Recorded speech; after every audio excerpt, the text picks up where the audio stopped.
आज आपण बनवणार आहोत प्रोटीन पावडर। ह्याच्यासाठी आपण घेतलेत बदाम, नाचणी आणि खसखस घेतली आहे। याने आपल्या शरीरामध्ये जो पेन असेल तो कमी होतो। आणि थोडेसे काजू घेतलेले, तर आपण हे थोडेसे भाजून घेणार आहे, एकदम थोडं थोडं भाजून घेणार आहे।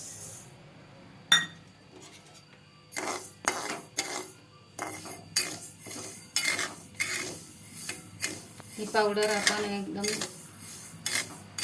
एकदम स्टोर करू शकतो, कारण हे सर्व साहित्य आपण थोडं थोडं भाजून घेणार आहे।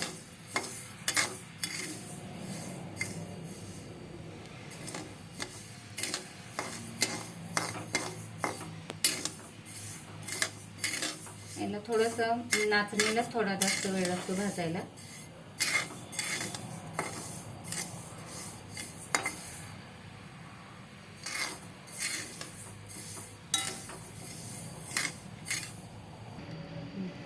छान आता सुगंध येतो तिचा, भाजून झालेली आहे ऑलमोस्ट आपली।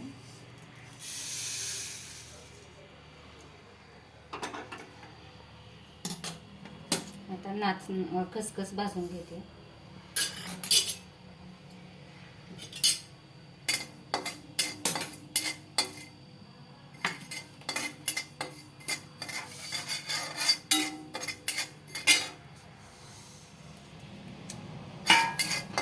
बंद केलं।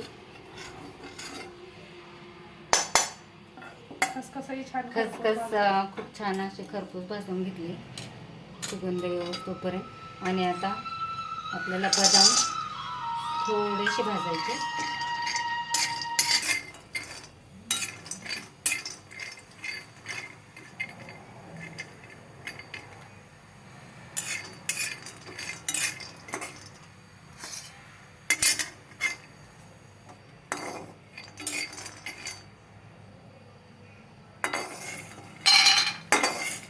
बदाम पण आपले भाजून झाले, फार भाजायचे नाही। आता काजू राहिले, काजू पण असे थोडेसे गरम करून घ्यायचे। आपण थोडे जास्त दिवस ठेवले तरी पण खराब होणार नाही।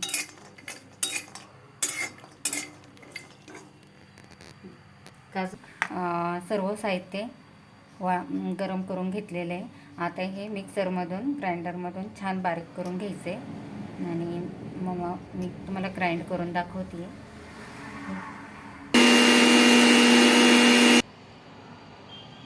आता आपलं हे वाटण सर्व तयार आहे, याच्यामध्ये सर्व एकजीव करून घ्यायचे।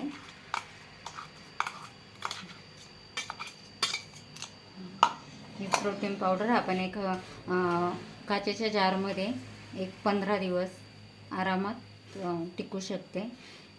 रोज रात्री दुधामध्ये मोस्टली बायांनी खाल्लेलं खूपच चांगलं, सर्वांसाठीच चांगलं आहे।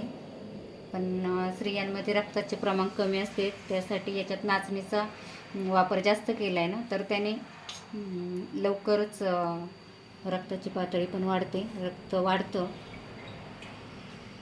खूप छान घरच्या घरी प्रोटीन पावडर आपली रेडी आहे, तर नक्की करून पहा। दर येतोय, टेस्ट पण लागणार आहे, आणि खूप हेल्दी असा घरगुती प्रोटीन शेक आपला तयार होणार आहे। दुधामध्ये मिक्स करून आपण संध्याकाळी झोपायच्या अगोदर 1 स्पून भर टाकला की दुधामध्ये दुधाचं पण सत्व आपल्याला शरीरात व्यवस्थितरित्या मिळलं जातं, आणि शरीराची झीज भरून निघते। मोस्टली थकवा हा कमी येतो। थँक्यू। करा, शेअर करा।